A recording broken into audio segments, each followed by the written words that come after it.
নমস্কার বন্ধুরা, অরিন্দমের সাথে কিছুক্ষণে আপনাদের সকলকে স্বাগত জানাচ্ছি। আজকে আমরা শুরু করতে যাচ্ছি সত্যজিৎ রায়ের একটা অত্যন্ত সুন্দর ছোট গল্প, ফার্স্ট ক্লাস কামরা। গল্প পাঠ ভালো লাগলে শ্রোতা বন্ধুদের কাছে অনুরোধ রইল লাইক দেওয়ার এবং শেয়ার করবার। যারা এখনও সাবস্ক্রাইব করেননি, অনেকেই করেনি, তারা দয়া করে সাবস্ক্রাইব করুন। তাহলে আমরা মূল গল্প শুরু করতে যাচ্ছি। গল্পের নাম ফার্স্ট ক্লাস কামরা।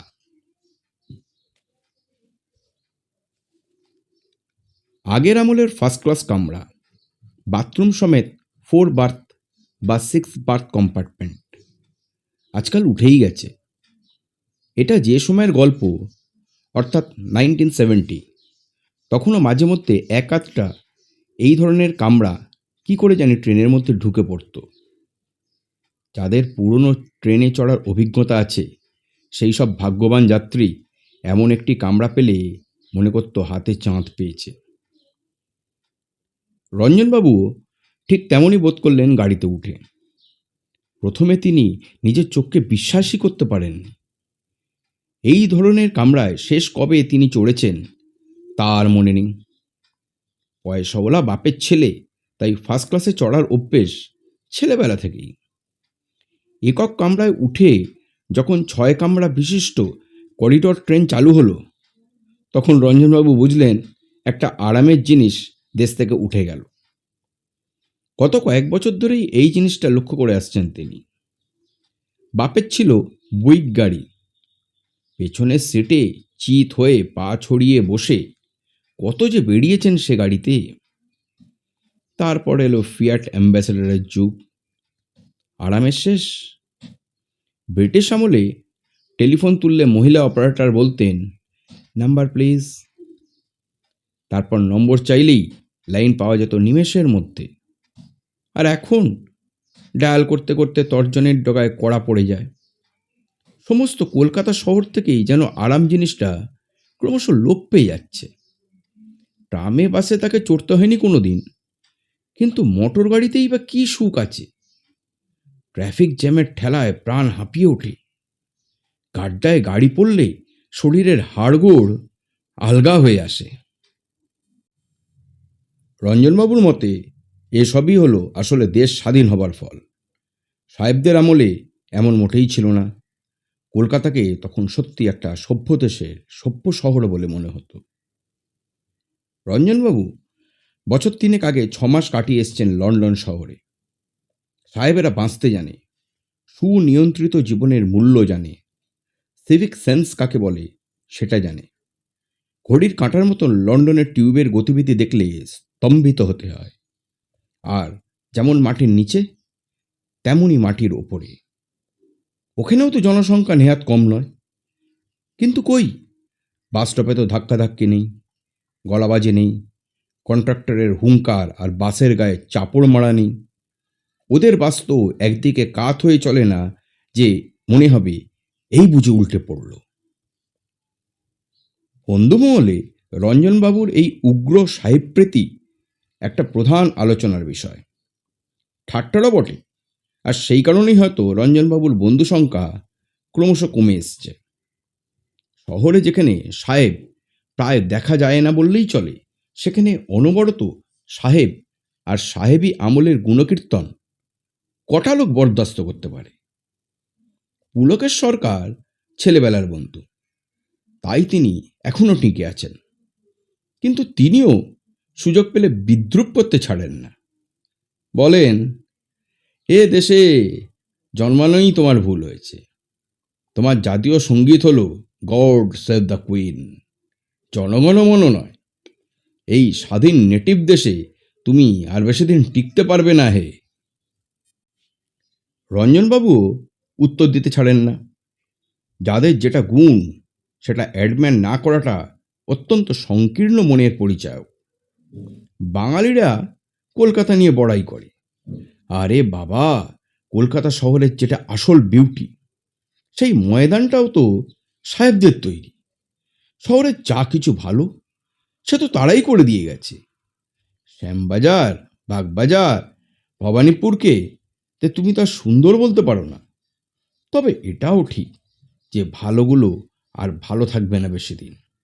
তার জন্য দায়ী হবে কিন্তু এই নেটিভ বাঙালিরাই। মধ্যপ্রদেশের রায়পুর শহরে দুই বন্ধুতে গিয়েছিল ছুটি কাটাতে। রঞ্জন কুণ্ডু একটা সাহেবী নামওয়ালা সওদাগরি অফিসের উচ্চপদস্থ কর্মচারী।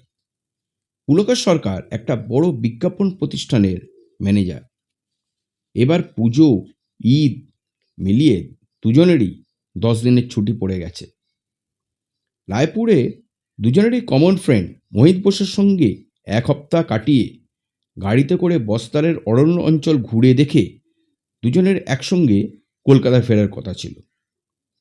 পুলকেশবাবু একবার বলেছিলেন ভিলাইতে তার এক খুড়তুতো ভাইয়ের সঙ্গে 2 দিন কাটিয়ে ফিরবেন, কিন্তু রঞ্জনবাবু রাজি হলেন না। বললেন, এসছি একসঙ্গে, ফিরবও একসঙ্গে, একা ট্রাভেল করতে ভালো লাগে না ভাই। শেষ পর্যন্ত স্টেশনে গিয়েও পুলকেশবাবুকে থেকেই যেতে হলো। ভিলাই থেকে রায়পুর মাত্র মাইল 10। পুলকেশবাবু আসতে পারবেন না জেনে ওনার খুড়তুতো ভাই সশরীরে এসে হাজির হলেন দাদাকে বগল দাবা করে নিয়ে যাওয়ার জন্য। ভিলাইয়ের বাঙালিরা বিসর্জন নাটক মন্তস্থ করবে পুজো। পুলকেশবাবু থিয়েটারের নেশা। ভাইয়ের অনুরোধ তিনি যদি গিয়ে নির্দেশনার ব্যাপারে একটু সাহায্য করেন। পুলকেশবাবু আর না করতে পারলেন না। রঞ্জনবাবু হয়তো খুবই মুষড়ে পড়তেন, কিন্তু পুরনো ফার্স্ট ক্লাস কামরাটি দেখে তিনি এতই বিস্মিত ও পুলকিত হলেন যে বন্ধুর অভাবটা আর অত তীব্রভাবে অনুভব করলেন না। আশ্চর্যই যে সেকালের হলেও কামরার অবস্থা কিন্তু দিব্যি ছিমছাম। সবকটি আলোরই বাল্ব রয়েছে, পাখাগুলো চলছে, সিটের চামড়া কোথাও ছেঁড়া নেই, বাথরুমটাও পরিপাটি। আরও বড় কথা হচ্ছে, 4th বার্থ কামরায় রঞ্জন কুণ্ডু আর পুলকেশ সরকার ছাড়া আপাতত কোনো যাত্রী নেই। পুলকেশবাবু খোঁজ নিয়ে জানালেন, তুমি রাউরকেল্লা পর্যন্ত ভাই একাই যেতে পারবে, সেখানে একটি যাত্রী উঠবেন, তারপর আর কেউ নেই। 2টো আপার বাড়তি সারাটা পথ খালিই যাবে। রঞ্জনবাবু বললেন, তোমাকে এই পুরনো কামরার আরামের কথা তো অনেকবারই বলেছি। আফসোস এই যে এতে ট্রাভেল করার সুযোগ পেয়েও তুমি নিতে পারলে না। বন্ধু হেসে বললেন, দেখবে হয়তো কেলনারের লোক এসে তোমার ডিনারের অর্ডার নিয়ে গেল। হা হা হা হা। আহ, ওটা বলে আর মন খারাপ করে দিও না, বললেন রঞ্জনবাবু। ট্রেনে খাবারের কথা ভাবতে গেলে এখন কান্না আসে। আমাদের ছেলেবেলায় কেলনারের লাঞ্চ আর ডিনারের জন্য আমরা মুখিয়ে থাকতাম। রঞ্জনবাবু অবশ্যই বন্ধুর বাড়ির থেকে লুচি তরকারি নিয়ে এসছেন টিফিন ক্যারিয়ারে ভরে। রেলের থালিতে তার ঔদো কোনোই রুচি নেই। যথাসময়ে বোম্বে মেল ছেড়ে দিল। কলকাতায় দেখা হবে ভাই, বললেন পুলকেশ সরকার। তোমার জার্নি আরামদায়ক হবে তাতে কোনোই সন্দেহ নেই। গাড়ি ছাড়ার পর মিনিটখানেক রঞ্জনবাবু শুধু কামরার মধ্যে পায়চারিই করলেন। এ সুখ বহুকাল পাননি তিনি। আজকাল কামরায় ট্রেন ছাড়লে তারপর সিটে বসে পড়া ছাড়া আর কোনো গতিই থাকে না। বাইরে করিডোর আছে বটে, কিন্তু তা এতটাই সংকীর্ণ যে সেখানে হাঁটাই চলে না। এক স্টেশন এলে প্ল্যাটফর্মে নেমে পায়চারি করা যায়, তাছাড়া সারা রাস্তায় অনড় অবস্থা। কিছুক্ষণ হাঁটার পর কোন সিটটা দখল করবেন এই নিয়ে একটু চিন্তা করে শেষে রায়পুরের প্ল্যাটফর্মের দিকে সিটটায় বসে সুটকেস থেকে একটা বালিশ ও একটা ডিটেকটিভ বই বার করে শুয়ে পড়লেন রঞ্জনবাবু। এখন বিকেল 5:30। অন্ধকার হয়ে যাবে কিছুক্ষণের মধ্যেই। তবে বই পড়া বন্ধ করার কোনো প্রয়োজন নেই, তার কারণ মাথার পেছনে রিডিং লাইট আছে এবং সেটা জ্বলে। 9টায় রায়গড় পেরোনোর পর থেকেই একটা ঘুমের আমেজ অনুভব করলেন রঞ্জনবাবু। বিলাসপুরে লোক এসছিল ডিনারের অর্ডার নিতে। রঞ্জনবাবু স্বভাবতই তাকে না করে দিয়েছেন।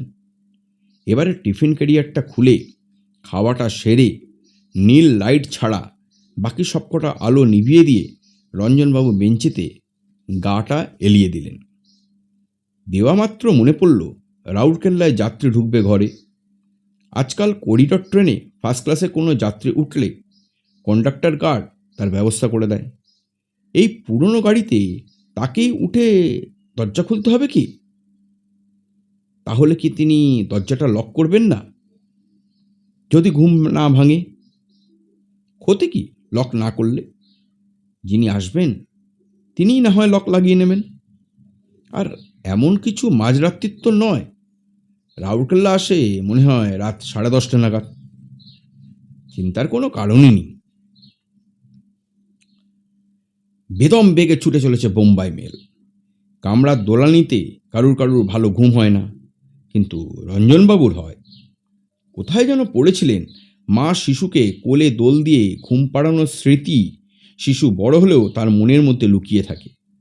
তাই ট্রেনের দোলানিতে ঘুম পাওয়াটা মোটেই অস্বাভাবিক নয়। ছেলেবেলায় ফার্স্ট ক্লাসে খাওয়া কেলনারের চিকেন কারি অ্যান্ড রাইস আর কাস্টার্ড পুডিংয়ের মধুর স্মৃতি রোমন্থন করতে করতে রঞ্জনবাবু নিদ্রা সাগরে তলিয়ে গেলেন। গরম চায় গরম। ঘুমটা ভাঙল খোলা জানলার বাইরে থেকে ফেরিওয়ালার ডাক শুনে। স্টেশন। প্ল্যাটফর্মের ল্যাম্পপোস্ট থেকে আলোর রশ্মি টেরচাভাবে কামরায় ঢুকে তার নিজের শরীর ও মেঝের খানিকটা অংশে পড়েছে। হিন্দু চায়। কি আশ্চর্য অপরিবর্তনশীল এই ফেরিওয়ালার ডাক! মনে হয় একটাই লোক ভারতবর্ষের প্রত্যেকটি স্টেশনে ঠিক একইভাবে ডেকে চলেছে সেই আবহমান কাল থেকে। জানলা দিয়ে মুখ বাড়িয়ে স্টেশনের নামটা দেখতে পেলেন না রঞ্জনবাবু। রাউরকেল্লা নয় তো? নামটা মনে পড়তেই রঞ্জনবাবুর চোখ চলে গেল বেঞ্চের বিপরীত দিকে। একটা টুংটাং আওয়াজ এসছিল ঘুমটা ভাঙা মাত্র। এবারে আবছা নীল আলোয় দেখলেন একটা লোক বসে আছে বেঞ্চিতে। তার সামনে দুটো বোতল আর একটা গেলাস। গেলাসে পানীয় ঢাললেন ভদ্রলোক এইমাত্র। এবার সেই পানীয় চলে গেল তার মুখের দিকে। মদ খাচ্ছেন নাকি সহযাত্রী? উনি কি রাউরকেল্লায় উঠেছেন? এটা কি তাহলে চক্রধরপুর? বড় স্টেশন বলেই তো মনে হচ্ছে। রঞ্জনবাবু আগন্তুকের দিকে চেয়ে দেখলেন। মুখটা স্পষ্ট দেখা যাচ্ছে না, তবে একটা বেশ তাগড়াই গোঁফ আছে ভদ্রলোকের, সেটা বোঝা যায়। পরনের শার্ট ও প্যান্ট, তবে নীল আলোতে তাদের রংটা বোঝা মুশকিল। রঞ্জনবাবুকে নড়াচড়া করতে দেখেই আগন্তুক তার সম্বন্ধে হঠাৎ সচেতন হয়ে উঠলেন। মদের গন্ধ পাচ্ছেন রঞ্জনবাবু। তার নিজের ওসব বদ অভ্যেস নেই, কিন্তু চেনাশোনার মধ্যে অনেকেই ড্রিঙ্ক করে। পার্টি টাটিতেও তাকে যেতে হয়। কাজেই কোন পানীয়ের কি গন্ধ সেটা মোটামুটি জানা আছে। ইনি খাচ্ছেন হুইস্কি। You there! সোজা রঞ্জনবাবুর দিকে মুখ করে ঘড়ঘড়ে গলায় হাঁক দিয়ে উঠলেন ভদ্রলোক। গলা এবং উচ্চারণ শুনে রঞ্জনবাবুর বুঝতে বাকি রইল না যে যিনি উঠেছেন তিনি হচ্ছেন সাহেব। এ গলার দানাই আলাদা। You there! আবার হাঁক দিয়ে উঠলেন অন্ধকারে বসা সাহেবটি। নেশা হয়ে গেছে এর মধ্যেই, নইলে আর এত মেজাজের কি কারণ থাকতে পারে? আপনি কিছু বলতে চাইছেন কি? ইংরেজিতেই প্রশ্ন করলেন রঞ্জনবাবু। মনে মনে বললেন, পুরনো ফার্স্ট ক্লাসের সঙ্গে মানানসই বটে এই সাহেব সহযাত্রী। ইয়েস, বললেন সাহেব। Get out and leave me alone. অর্থাৎ ভাগো হিয়াসে, আমি একা থাকতে চাই। এবার রঞ্জনবাবু বুঝলেন যে সাহেবের নেশাটা বেশ ভালো মতোই হয়েছে, কিন্তু কথাটার তো একটা উত্তর দিতে হয়। যথাসাধ্য শান্তভাবে বললেন, আমারও রিজার্ভেশন রয়েছে এই কামরায়। আমরা দুজনেই থাকবো এখানে, তাতে ক্ষতিটা কি? গার্ডের হুইসেলের সঙ্গে সঙ্গে ট্রেনের ভুঁয়ো শোনা গেল, আর পর মুহূর্তেই একটা ঝাঁকুনি দিয়ে বম্বে মেল আবার রওনা দিল। রঞ্জনবাবু আর চোখে স্টেশনের নামটা দেখে নিলেন, চক্রধরপুরই বটে। এখন ঘরে নীল লাইট ছাড়া আর কোনো লাইট নেই। রঞ্জনবাবু সাহেবটিকে একটু ভালো করে দেখবার জন্য এবং মনে একটু স্বস্তি আনার জন্য অন্য একটা বাতি জ্বালানোর উদ্দেশ্যে সুইচের দিকে হাত বাড়িয়েছিলেন, কিন্তু সাহেবের ডান্ট হুঙ্কার তাকে নিরস্ত করল। যাই হোক, এতক্ষণে রঞ্জনবাবুর চোখ অন্ধকারে সয়ে গেছে। এখন সাহেবের মুখ অপেক্ষাকৃত স্পষ্ট। গোঁফ জোড়াটাই সবচেয়ে আগে চোখে পড়ে। চোখ দুটো কোটরে বসা। নীল আলোতে গায়ের রংটা ভারী ফ্যাকাশে মনে হচ্ছে। মাথার চুল সোনালি না সাদা সেটা বোঝার উপায় নেই। আমি নিগারের সঙ্গে এক কামরায় থাকতে রাজি নই। তোমায় বলছি, তুমি নেমে পড়ো। নিগার! 1970 সালে ভারতবর্ষে বসে কোনো ভারতীয়কে নিগার বলার সাহস কোনো সাহেবের হতে পারে, এটা রঞ্জনবাবু ভাবতে পারেননি। ব্রিটিশ আমলে এসব জিনিস হয়েছে এমন গল্প রঞ্জনবাবু শুনেছেন। সবসময় যে বিশ্বাস হয়েছে তা নয়। সাহেবদের সম্বন্ধে অনেক মিথ্যে অপবাদও রটিয়েছে বাঙালিরা। আর যদি বা সত্যি হয়েও থাকে, সেই সব সাহেব নিশ্চয়ই খুব নিম্ন স্তরে। ভদ্র সাহেব, সভ্য সাহেব যারা, তারা ভারতীয়দের সঙ্গে এই ধরনের ব্যবহার কখনোই করতে পারে না। রঞ্জনবাবুর বিস্ময়ের ভাবটা রয়ে গেছে, তবে এখনও তার ধৈর্যচ্যুতি হয়নি। মাতালদের ব্যাপারে ধৈর্যহারা হলে চলে না। সুস্থ অবস্থায় এই সাহেব কখনোই এই ধরনের কথাবার্তা বলতে পারত না। রঞ্জনবাবু সংযতভাবে বললেন, তুমি যেভাবে কথা বলছো সেরকম কিন্তু আজকাল কোনো সাহেব বলে না। ভারতবর্ষ আজ বছর 25 হলো স্বাধীন হয়েছে, সেটা বোধহয় তুমি জানো। হোয়াট?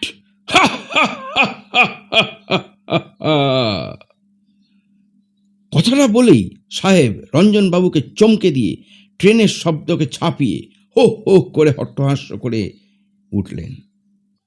কে বললে তুমি ভারত স্বাধীন হয়েছে? কবে?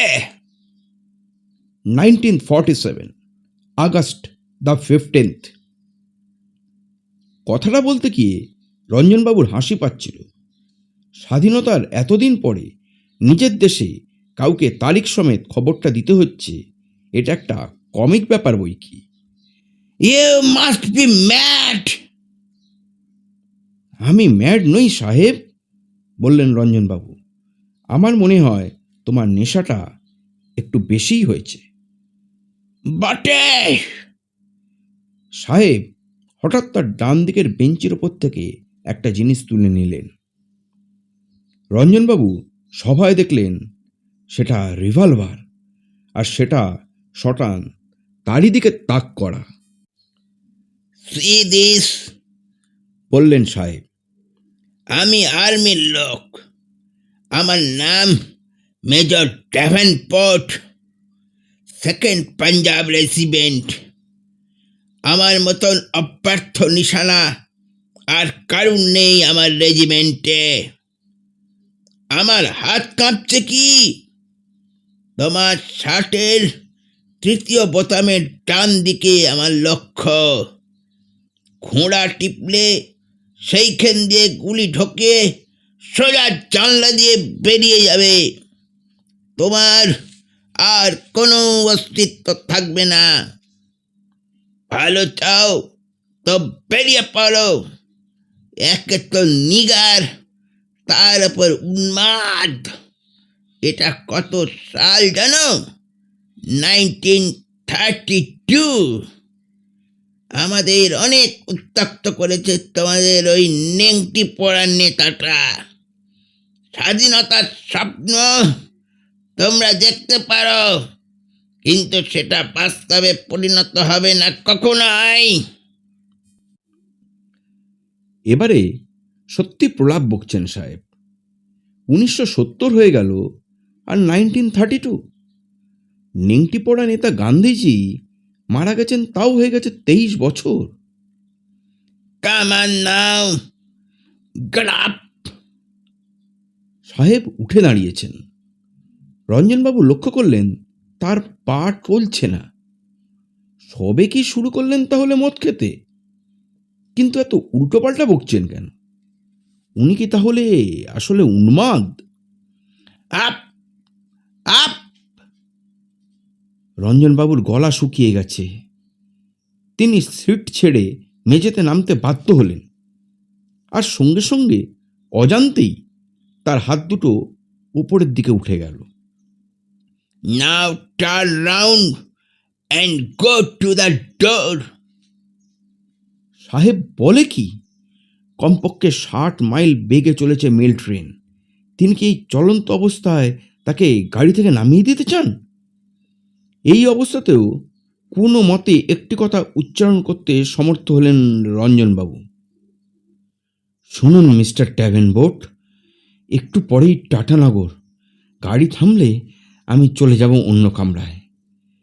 কথা দিচ্ছি, চলন্ত গাড়ি থেকে নামিয়ে আমাকে মেরে ফেলে আপনার কি লাভ?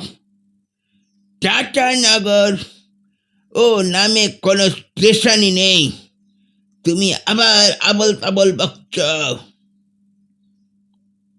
রঞ্জনবাবু বুঝলেন যেটা 1932 সাল, সেটা সাহেব যদি বিশ্বাস করে বসে থাকেন তাহলে অবশ্যই টাটানগর বলে কোনো স্টেশন থাকবার কথা নয়। এখানে প্রতিবাদ করাটা খুব বুদ্ধিমানের কাজ হবে না বলে উনি বললেন, ঠিক আছে, ঠিক আছে মিস্টার ড্যাভেনপোর্ট, আমারই ভুল। তবে এরপর অন্য যে কোনো স্টেশনেই গাড়ি থামুক, আমি আমি নেমে যাব। ঘণ্টাখানেকের বেশি তোমাকে নিগারের সঙ্গে বরদাস্ত করতে হবে না, কথা দিচ্ছি। সাহেব যেন একটু নরম হলেন আর বললেন, মনে থাকে জানো, কথা নড়চড় হলে তোমার লাশ পড়ে থাকবে লাইনের ধারে। এটা বলে দিলাম। সাহেব গিয়ে তার জায়গায় বসে হাত থেকে রিভলভার নামিয়ে রাখলেন বেঞ্চের এক পাশে। রঞ্জনবাবু এই যাত্রা প্রাণে মরেননি, এটা ভেবে খানিকটা ভরসা পেয়ে আবার নিজের জায়গায় গিয়ে বসলেন।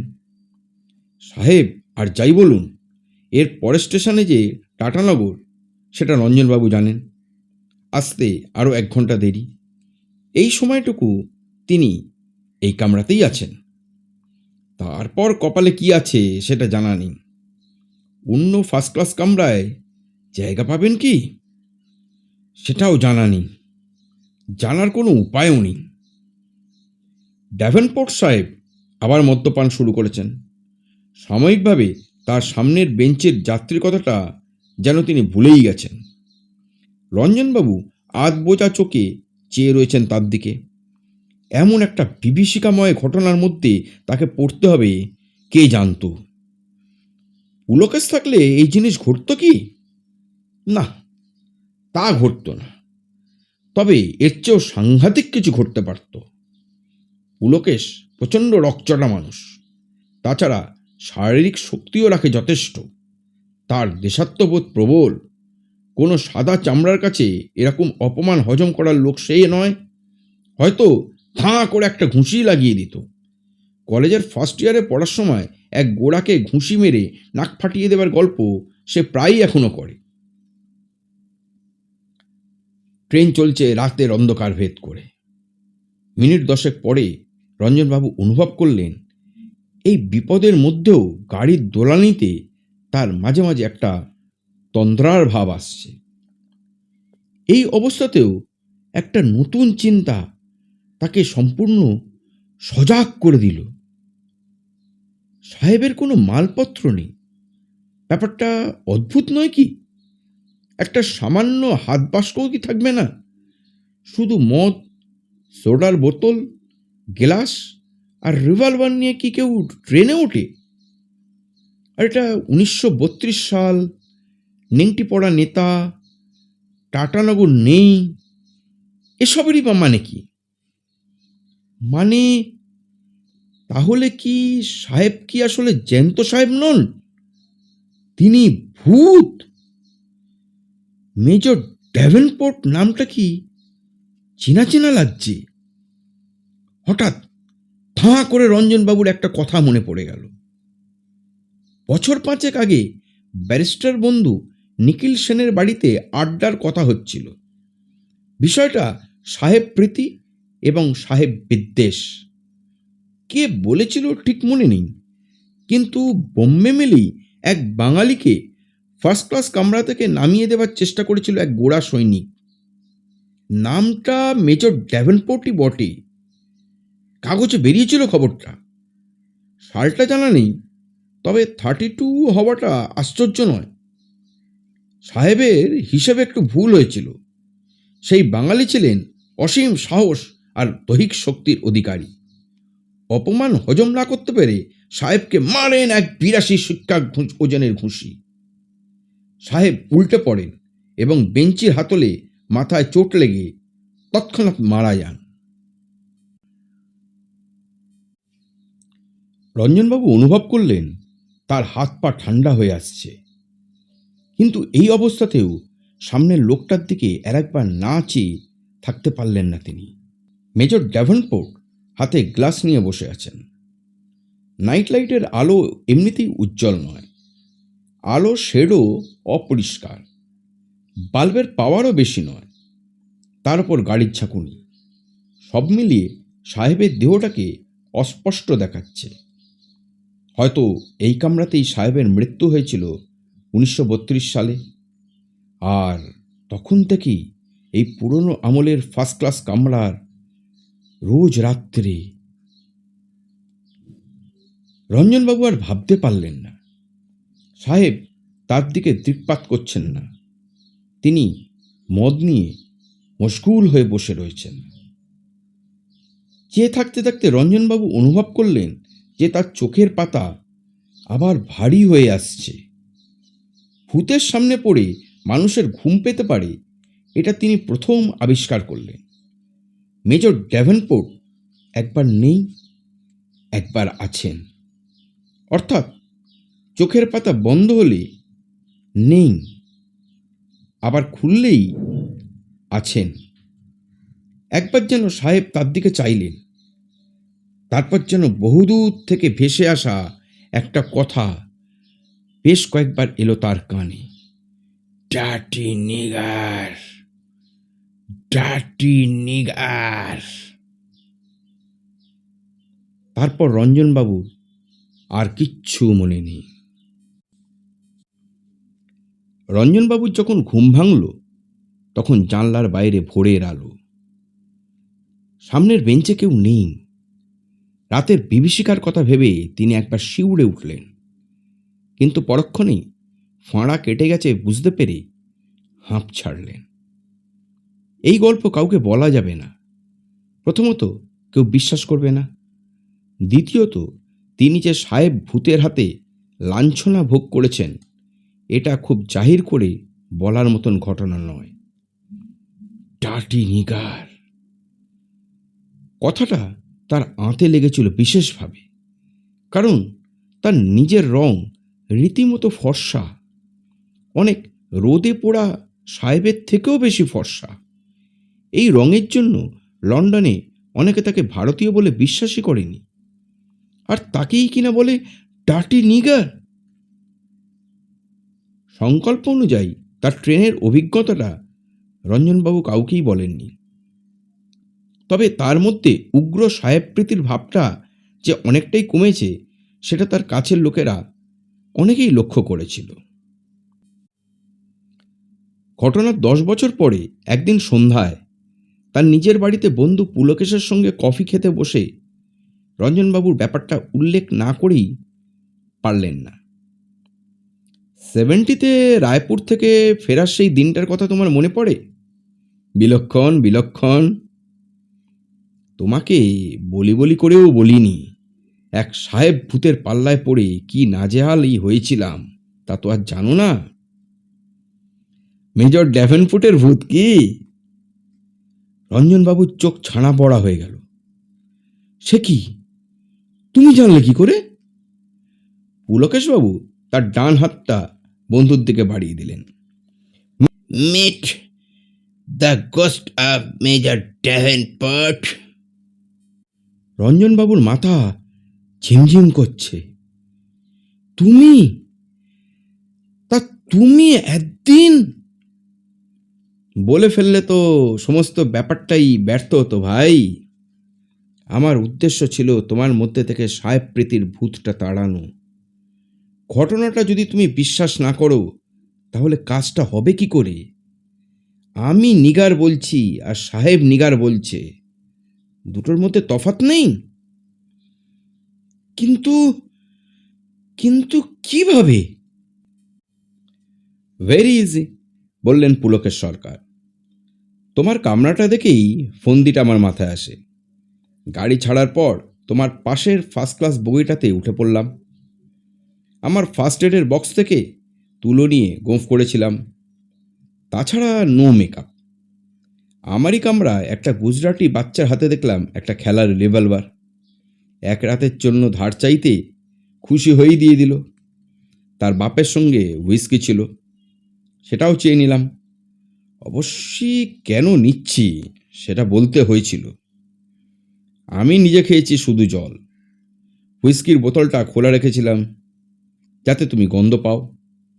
ব্যাস, বাকি কাজ করেছিল তোমার কামরার নীল আলো আর তোমার কল্পনা। আশা করি কিছু মনে করনি ভাই। রঞ্জনবাবু বন্ধুর হাতটা দুহাতে চেপে ধরলেন বটে, কিন্তু মুখে কিছু বলতে পারলেন না। তার বিস্ময় ভাবটা কাটতে লাগবে আরও 10 বছর। আজকের মতন এখানেই শেষ করলাম। এই চ্যানেলের মাধ্যমে আমি আপনাদেরকে নিয়মিত বিভিন্ন স্বাদের বিভিন্ন ধরনের গল্প পড়ে শোনাচ্ছি। গল্প পাঠ ভালো হলে চ্যানেলটা লাইক, শেয়ার ও সাবস্ক্রাইব করুন। প্রত্যেকে ভালো থাকবেন, সুস্থ থাকবেন। পরের গল্পে আবার দেখা হবে। নমস্কার।